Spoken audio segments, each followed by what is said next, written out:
Bismillahirrahmanirrahim. Assalamualaikum warahmatullahi wabarakatuh. Waalaikumsalam warahmatullahi wabarakatuh. Alhamdulillah. Alhamdulillahilladzi ahyana ba'da ma amatana wa ilaihi nusyur. Asyhadu an la ilaha illallah wahdahu la syarika lah wa asyhadu anna Muhammadan 'abduhu wa rasuluhu la nabiyya ba'da. Assalatu wassalamu daimani mutalazzimani ila habibina Muhammadin wa ala alihi wa ashabihi wa man tabi'ahum bi ihsan ila yaumiddin. Rabbi ishrah li sadri wa yassir li amri wa hlul 'uqdatam min lisani yafqahu qawli, amma ba'd. Yang saya hormati jamaah salat subuh rahimani wa rahimakumullah. Bersyukur kita kepada Allah Subhanahu wa taala pada pagi hari ini diberikan nikmat, dipilih oleh Allah Subhanahu wa taala untuk bangun dan melangkahkan kaki menuju masjid untuk melaksanakan sholat subuh secara berjamaah. Dan subuh ini adalah karunia yang luar biasa besar. Sepanjang perjalanan dari Bitung sampai ke masjid ini biasanya sepi, tapi tadi pagi itu luar biasa ramainya. Dan kemudian saya menyaksikan kemaksiatan itu luar biasa nampak. Ini penanda bahwa dakwah itu mesti harus kita kerjakan lebih gencar lagi, karena tidak boleh kemudian kita mendiamkan sebuah kemaksiatan, setidaknya kemudian dalam hati kita, karena kemaksiatan itu adalah sesuatu yang mendatangkan keburukan yang yauman sabuhu mustaqir, yang keburukannya itu menimpa siapa saja. Jadi kita berdoa semoga kita yang hadir di tempat ini termasuk orang-orang yang istiqomahkan oleh Allah Subhanahu wa taala di dalam kebaikan. Selanjutnya salawat serta salam semoga senantiasa tercurah kepada junjungan kita Nabi Muhammad sallallahu alaihi wasallam, kepada keluarga, sahabat dan penerus perjuangan beliau hingga akhir zaman, dan semoga Allah memasukkan kita ke dalam golongan orang-orang yang mau dan mampu melanjutkan risalah perjuangan beliau pun dengan penuh keikhlasan, dengan penuh keisahan. Jamaah sekalian rahimahullah, dalam sebuah kitab Tarbiyah Jihadiyah, Syekh Abdullah Azhar kemudian menyebutkan bahwa di dunia di akhir zaman ini hanya tersisa 3 kenikmatan. Jadi di dunia ini tinggal tersisa 3 kenikmatan. Yang pertama adalah qiyamul lail, salat tahajud. Yang kedua adalah salat berjamaah, dan yang ketiga adalah berjumpa dengan teman-teman seperjuangan. Tinggal itu saja kemudian kenikmatan di akhir zaman. Dan insya Allah pagi ini kita menikmatinya bersama-sama. Ada kemudian yang sholat tahajud, qiyamul lail. Kita baru saja kemudian sholat subuh berjamaah. Dan yang hadir ini adalah aktivis-aktivis, adalah mujahid-mujahid, adalah dai-dai yang kemudian berusaha memakmurkan masjid ini, yang semoga Allah kemudian memasukkan kita ke dalam golongan orang-orang yang dicatat oleh Allah Subhanahu wa taala rajulun qalbuhu mu'allaqun bil masjid, laki-laki yang hatinya tergantung di masjid. Yang golongan ini oleh Allah Subhanahu wa taala dalam sebuah hadis yang diriwayatkan dari Rasulullah sallallahu alaihi wasallam, beliau bersabda, salah satu dari golongan yang mendapatkan naungan di sisi Allah Subhanahu wa taala, di mana tidak ada naungan selain dari naungan. Baik jamaah sekalian rahimahumullah, pagi hari ini kita akan mentadabburi surah Al-Asr. Wal 'asr innal insana lafi khusr illa alladziina aamanu wa 'amilus shaalihati wa tawashaw bil haqq wa tawashaw bis sabr. Jamaah sekalian rahimahumullah, surah Al-Asr ini oleh Imam Al-Ghazali dalam kitabnya Ihya Ulumuddin, beliau menyebutkan sekiranya Allah kemudian menurunkan satu surah saja untuk mewakili seluruh Al-Quran, maka pastilah surah itu adalah surah Al-Asr. Saking kemudian luar biasanya makna surah Al-Asr ini dalam pandangan Imam Al-Ghazali. Jadi kalau kemudian Allah memilih satu surah untuk dipilih menjadi menggantikan Al-Quran, turun satu surah saja, ternyata menurut pendapat dari Imam Al-Ghazali bukan Al-Baqarah yang panjang dan lebar, bukan juga kemudian surah-surah yang lainnya, tapi kemudian Al-Asr. Ya jamaah sekalian rahimahumullah, Al-Asr ini juga kemudian dipuji oleh ulama-ulama tafsir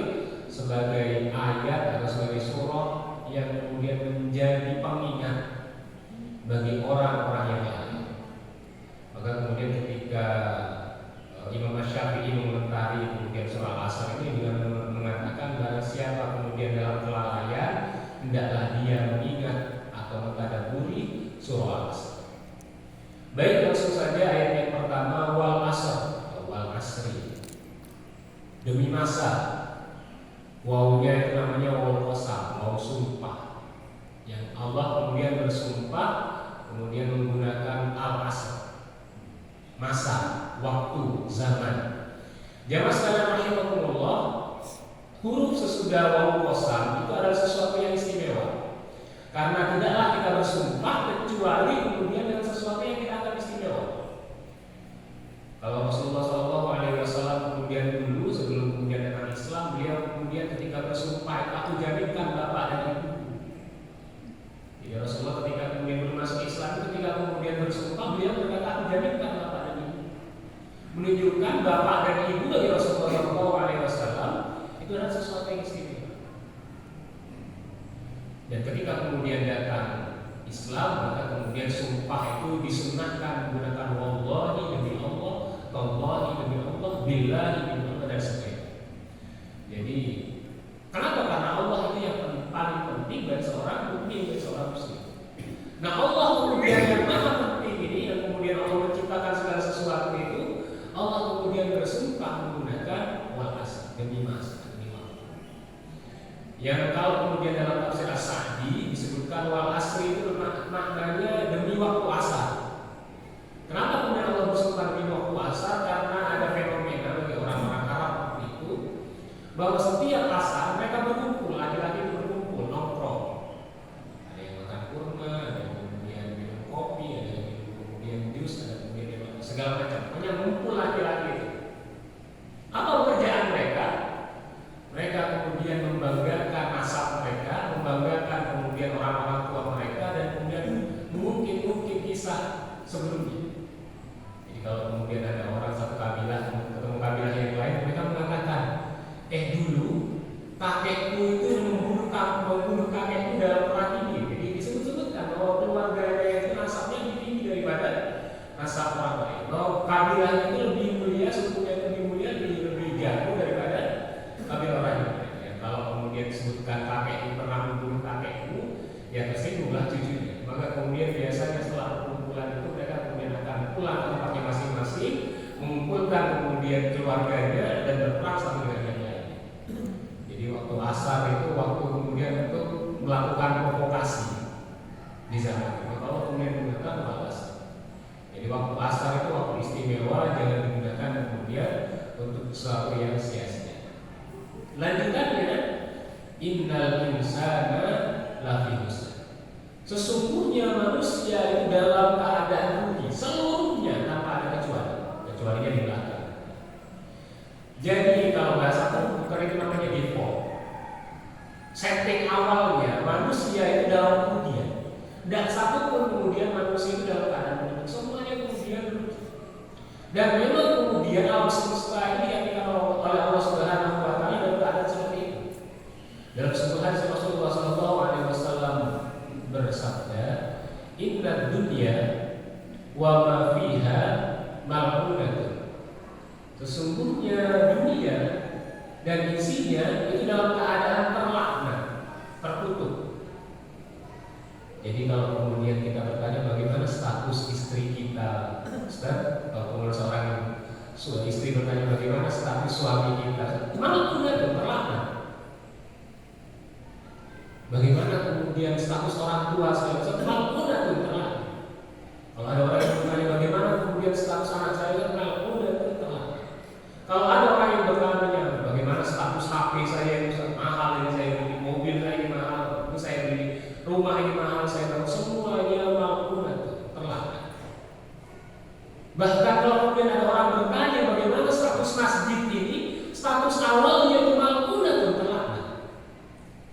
Karena kemudian Allah tidak mengecualikan inna dunya wa ma fiha, sedang dunia dan seluruh isinya itu dalam keadaan terlaknat, illa kecuali Allah kemudian mengecualikan 3 golongan. Yang pertama zikrullah wa tawasul. Yang pertama yang menjadikan dunia dan seluruh isinya itu terbebas dari laknat Allah Subhanahu wa Ta'ala adalah zikrullah, zikir kepada Allah, wa tawasul, dan apa saja yang mengantarkan berzikir kepada Allah Subhanahu wa Ta'ala. Jadi kalau kita punya HP-nya itu tidak mengantarkan zikir kita kepada Allah Subhanahu wa Ta'ala dan mengantarkan kita justru bermaksiat, maka dia dalam keadaan lalai. Istri kita, suami misalnya, jika kemudian suami dan istri itu tidak mengantarkan kita pada zikrullah dan wa sholat, pada zikir kepada Allah dan yang menyampaikan pada zikir kepada Allah, maka dalam keadaan lalai. Pun kemudian yang lain, bahkan misalnya masjid yang kemudian tidak menjadikan masjid itu zikrullah wa sholat, ada nggak sih masjid kemudian yang tidak mengajarkan zikrullah dan wa sholat? Ya di zamannya Rasulullah ada namanya Masjid Dorot, dan Rasulullah memerintahkan untuk dirubuhkan. Kalau di zamannya Rasulullah ada, ya zamannya kita pasti ada. Maka kemudian jamaah sekalian rahimakumullah, zikrullah wa sholat yang membebaskan kemudian dunia dan seluruh isinya dari rahmat Allah Subhanahu wa taala. Dan yang kedua al-alim, orang-orang yang alim berilmu, wal muta'allim, dan yang ketiga orang-orang yang menuntut ilmu. Jadi kalau ada anak-anak kecil berangkat ke sekolah, anak TPA kemudian menyesat di masjid dengan belajar abata, kita kemudian mestinya bersyukur dan berhutang kepada mereka, karena mereka ini kemudian yang mencabut dan mengatakan laknat dari Allah Subhanahu wa taala kepada dunia.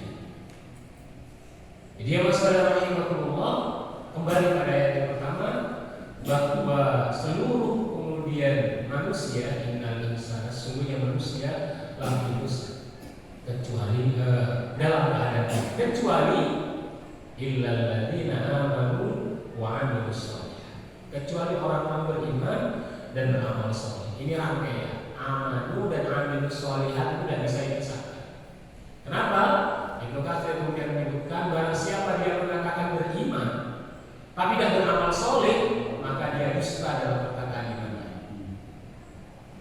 Ada orang mengaku beriman tapi tidak beramal soleh, maka kemudian dia dusta dalam perkataan imannya. Sebaliknya, barang siapa dia beramal soleh tapi tidak beriman, maka dia melakukan pekerjaan sia-sia. Jadi yang pertama dikatakan berdusta, yang kedua dikatakan sia-sia, maka tidak boleh dipisahkan amanu wa amilus shalihat, iman dan beramal saleh. Maka yang sekalian rahimahullah, memang betul kemudian bahwa yang paling berharga nikmat yang Allah berikan kepada kita itu adalah nikmat iman. Karena yang sekalian rahimahullah, ya kalau bahasanya orang itu iman itu angka 1, sedangkan amal soleh itu angka 0. Ya, kalau ada 1 di depan, kemudian yang diikuti ada 0 di belakang, itu ada nilainya. Kalau 0-nya 1, 10. Kalau 0-nya kemudian 2, 100. Kalau 0-nya kemudian 3, 1000. Jadi ada nilainya. Tapi kemudian tanpa angka 1, 0 yang berada itu tidak ada nilainya, tetap kemudian 0. Jamaah sekalian rahimahullah, ketika Abu Thalib kemudian sedang sakaratul maut, nafasnya sudah sampai tenggorokan, Rasulullah itu mentalkin pamannya dengan ucapan, wahai paman, katakan la ilaha illallah, agar kemudian kau punya hujah di sisi Allah Subhanahu wa taala. Dan disuruh bersyahadat paman itu, cuma disuruh kemudian mengucapkan la ilaha illallah agar kau punya hujah di sisi Allah. Karena yang sudah sakaratul maut mengucapkan asyhadu an la ilaha illallah wa asyhadu anna muhammadar rasulullah, itu Rasul juga mengatakan, paman katakan la ilaha illallah agar kau dan aku punya hujah di sisi Allah. Ya, maksudnya agar selamat dengan ucapan itu. Tapi kemudian Abu Thalib mengatakan, aku mengikuti agama yang Abu Thalib. Tidak mau kemudian mengucapkan la ilaha illallah. Maka seluruh kebaikan dari Abu Thalib tidak ada nilainya kemudian di sisi Allah Subhanahu wa taala. Meskipun dalam pandangan Islam ini Abu Thalib adalah orang yang paling biasa di awal-awal pergantian kemudian Islam. Maka kemudian Rasulullah SAW bersabda, sungguh pamanku itu masuk neraka jahanam yang paling dangkal. Dalam kemudian riwayat yang lainnya disebutkan siksa dari Abu Thalib adalah kemudian disediakan sandal dari api neraka, yang ketika kemudian sandalnya ini dipakai mendidih kemudian di situ kepala. Jadi la ilaha illallah Muhammadar Rasulullah, kalimat iman ini, akidah Islam ini sesuatu yang paling berharga bagi manusia. Karena jamaah sekalian rahimahullah, wal asr tadi itu kemudian ditafsir oleh ulama bahwa nanti di yaumil hisab, di hari kemudian timbangan amal itu, manusia itu akan dihitung amalnya dari detik per detik. Maka kemudian ada manusia yang dihisab oleh Allah Subhanahu wa Ta'ala ratusan tahun karena dia harus mempertanggungjawabkan tiap detik amalnya. Kalau bapak-bapak sekalian ada yang datang pengajian dan menggunakan taklim sempat ngantuk sebentar, akan ditanya sama Allah Subhanahu wa Ta'ala, ngantuk kan gitu. Meskipun bukan berarti dosa, tapi harus ada pertanggungjawabannya. Karena kemudian amal itu ditanya sama Allah demi masa, demi detik per detik. Jadi manusia itu keadaan awalnya itu rugi kecuali amal wa amal saleh, iman dan amal saleh.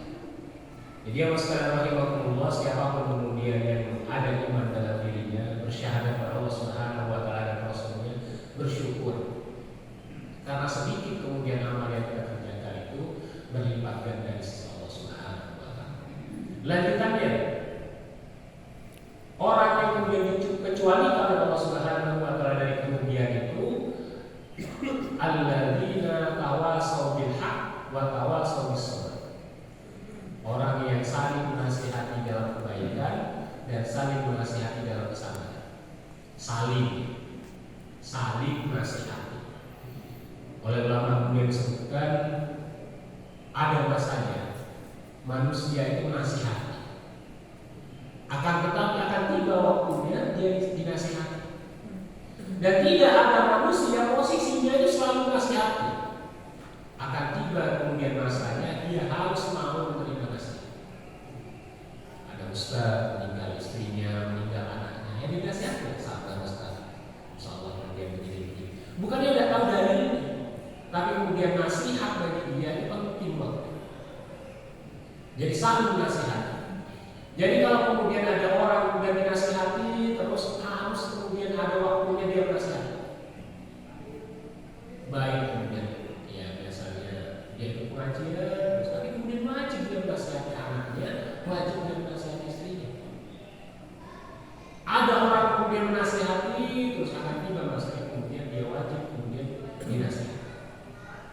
Watawa, jadi tanya tawasau itu artinya saling menasihati di dalam kebaikan, menasihati kemudian di dalam kesabaran. Allah kemudian berfirman, wa ta'awanu 'alal birri wat taqwa wa la ta'awanu 'alal ismi wal 'udwan. Salinglah kemudian kalian tolong-menolong, bantu-membantu, ta'awun dalam al-birri wat taqwa, dalam kebaikan dan takwa. Maknanya ini universal, bahwa bantu-membantu, tolong-menolong itu jika tujuannya al-birri wat taqwa, kebaikan dan takwa, itu sifatnya universal. Maksudnya kalau ada kemudian orang non-muslim ngajak kita kerjasama, tujuannya kemudian al-birri, kebaikan, maka tidak ada alasan kemudian kita menolak. Tapi jika kemudian ada seorang muslim ngajak kerjasama, tujuannya al-ismi wal 'udwan, maka wajib kita menolak. Nah, kadang kita terbalik ya.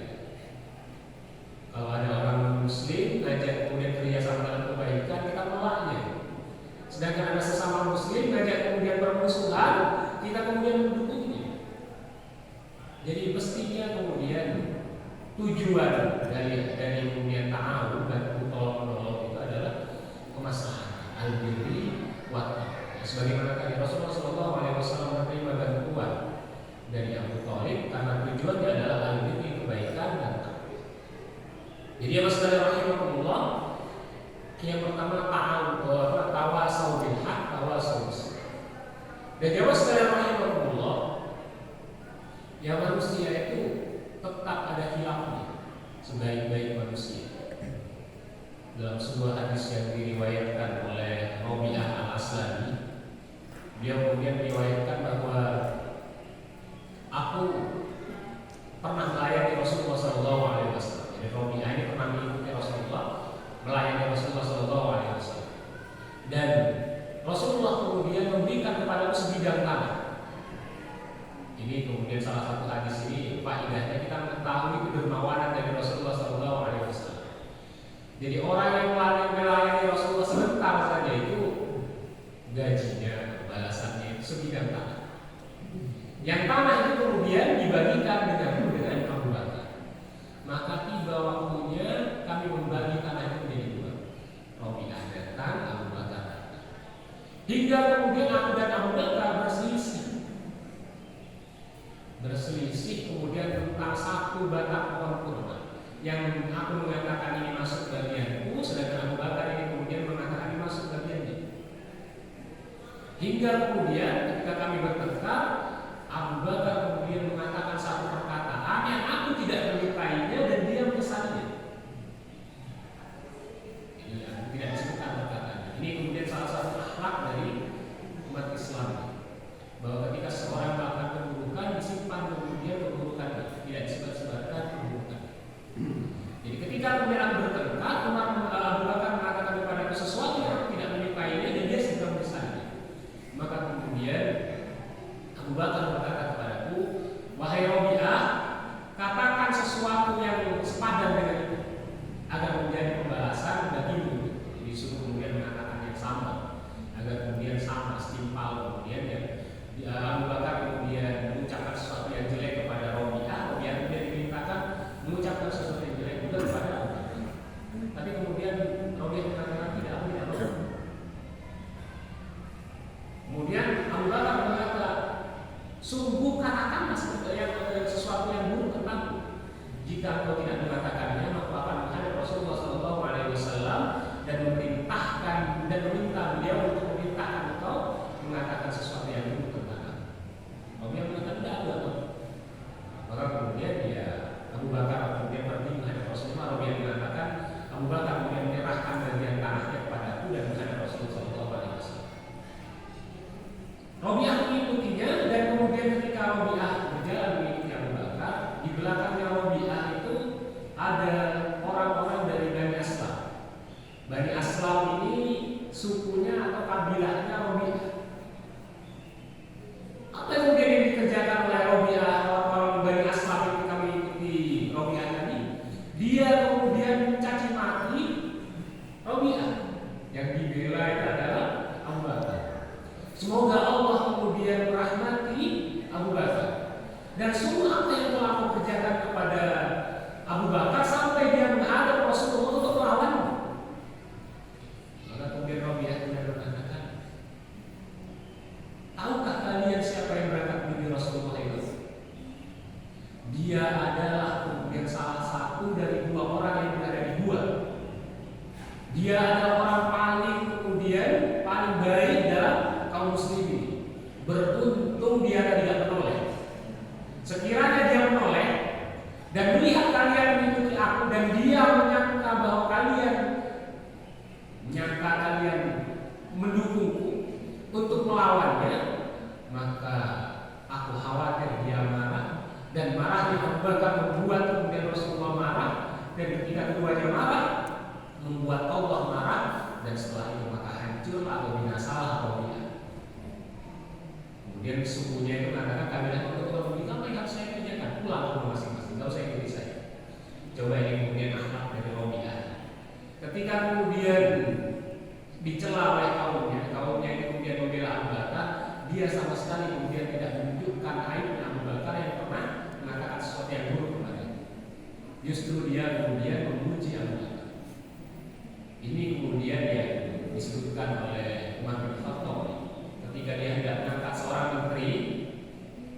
Dia bertanya kepada seorang menteri,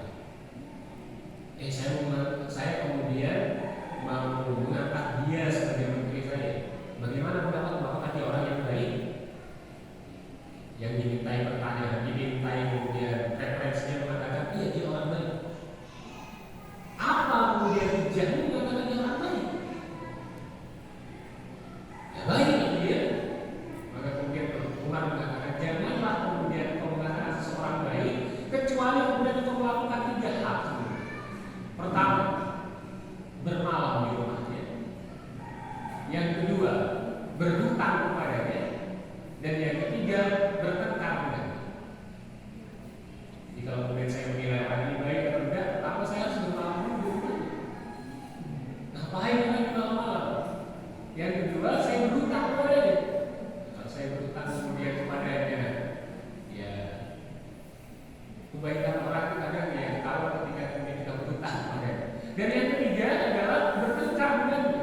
Umar mengatakan, sungguh orang yang baik itu ketika bertengkar denganmu, dia adil padamu. Kalau bertengkar berarti dia adil. Maksudnya apa? Misalnya saya bertengkar kemudian dengan Pak Imam, kemudian ada orang kemudian bertanya bagaimana Ustaz tadi itu, maka Pak Imam itu akan mengatakan tentang saya seadil-adil. Kalau baik dikatakan baik, kalau jahat dikatakan jahat. Karena itu juga kalau bertengkar kemudian ada seseorang ditanya tentang orang yang menjadi lawan bertengkarnya, dia akan mengatakan keburukan baik baginya dan melupakan dan Rabi'ah menunjukkan kebaikan. Dia adil ketika berselisih dengan Abu Bakar. Ketika kaumnya itu mencela dirinya, dia kemudian menunjukkan siapa Abu Bakar. Laki-laki kemudian yang di rumah Rasulullah itu adalah salah satu dari dua orang yang berada di dua, dan dia adalah pemuka dari umat Islam, orang yang paling baik di umat Islam. Jadi yang Rasulullah, semua orang kemudian ada khilaf. Bahkan kemudian Abu Bakar pun ada khilaf. Ya hanya Rasulullah SAW saja yang khilaf kemudian langsung ditegur oleh Allah Subhanahu wa Ta'ala. Tapi kalau manusia, apalagi kita yang seperti sekarang ini, yang betul kemudian khilaf. Maka jamaah sekalian rahimakumullah, nasihat-nasihat itu adalah kemudian pemutlakan bagi manusia agar mereka selamat dari kerugian. Jadi nasihat-nasihat itu pemutlakan bagi manusia agar mereka kemudian selamat dari kerugian. Nah, jamaah sekalian rahimakumullah, kalau kemudian seseorang menasihati orang yang lainnya, bukan karena dia dengki, bukan karena dia hasad. Dinasihati kemudian karena iri, dia mengiri dia itu. Bukan, karena mungkin kemudian cuma ada keburukan pada diri. Karena jamaah sekalian rahimakumullah, sakit fisik dan sakit kemudian rohani itu sesuatu yang berbeda. Yang pertama, bahwa sakit fisik itu penderitaannya yang tahu. Misalnya saya kena bisul, dipantat atau dilutut, tidak ada yang tahu kecuali penderitaannya. Saya kemudian sakit, demam dan yang lain sebagainya, tidak ada orang yang tahu kecuali penderitanya. Dia menceritakan kepada orang lain dan dia tahu. Itulah sebabnya ketika kita datang ke dokter ini masih nanya, sudah berapa lama Pak batuk-batuknya? Batuknya basah atau kering? Kenapa? Karena Pak sakit fisik itu orang lain tidak tahu. Beda kemudian dengan orang sakit rohaninya. Sombong misalnya, yang melakukan tidak merasa, tapi orang lain yang tahu. Maka itulah perlu kita kemudian dinasihati orang lain. Karena kita sudah bergabung, orang lain kemudian mengetahui keburukan. Karena sakit rohani itu penderitanya tidak tahu, orang lain yang mengetahui. Maka kita perlu kemudian mendapatkan nasihat. Jadi ya masalah rahimahullah, nasihat itu mutlak. Suami menasihati istrinya, istri kemudian menasihati suaminya. Itu sesuatu yang mutlak, wajib, tidak boleh tidak. Kenapa? Karena itu yang membebaskan manusia dari dosa. Nah, kalau dia masalah rahimahullah, nasihat itu sudah kemudian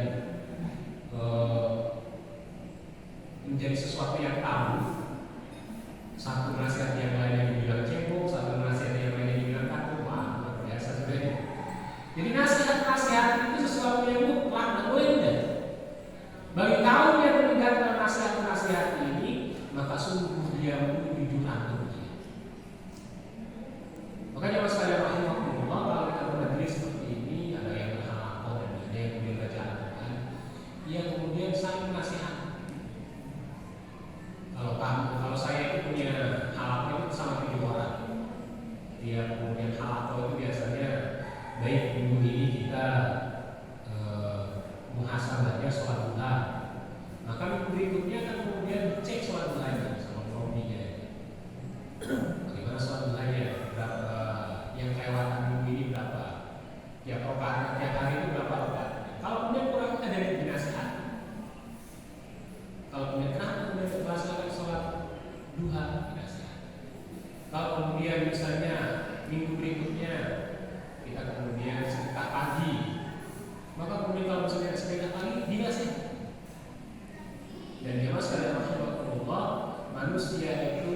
mustahil istiqomah kecuali dalam keadaan berjamaah. Jadi manusia itu mustahil istiqomah kecuali dalam keadaan berjamaah. Kenapa? Karena manusia itu bawaannya al-iman yazidu wa yanqus, imannya naik turun. Yazidu bi ta'ah, naik kemudian dengan ketaatan, wa yanqus bil maksiat, dan berkurang dengan maksiat. Yang kemudian celakanya Abu Bakar atau Umar bin Khattab kemudian mengatakan tidak ada azab tercepat bagi seorang ahli maksiat itu adalah kemudian dicabutnya nikmat bermunajat. Dia menyebutkan azab tercepat bagi ahli maksiat itu adalah dicabutnya kemudian nikmat bermunajat. Artinya kalau orang sudah bermaksiat satu kali, dia mau rebound kembali kemudian mau berjalan ketaatan itu susah. Dia akan terus sampai biasanya kalau ada orang lain mengingatkan, ngajak lagi, memotivasi lagi. Itulah kenapa kemudian perlu kita berjamaah. Karena tanpa berjamaah kita belum masuk kemudian pada lingkaran setan yang kemaksiatan itu kemudian kemaksiatan yang lain. Jadi ya masyaallah rahimahullah, kembali menggarisbawahi bahwa manusia itu sejatinya dalam keadaan dunia kecuali orang-orang beriman dan beramal soleh. Iman dan amal soleh tidak bisa dipisahkan, karena iman tanpa amal soleh dia dusta. Amal soleh tanpa iman maka dia punya sia-sia. Dan kemudian tawasul bil haq, tawasul saling menasihati di dalam kebenaran, saling menasihati dalam kesabaran. Dan ini kemudian menimpa saya. Tidak satu pun manusia kecuali dia dikenakan keadaan harus menasihati, dan satu keadaan dia harus mendapatkan nasihat. Karena dia masalah rahimahullah adalah sesuatu yang manusiawi yang wajib agar kemudian kita selamat dari dunia.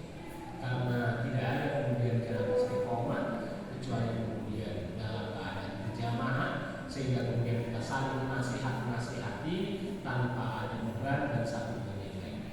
Mungkin ini yang bisa saya sampaikan. Adalah yang baik. Assalamualaikum warahmatullahi wabarakatuh. Waalaikumsalam warahmatullahi wabarakatuh.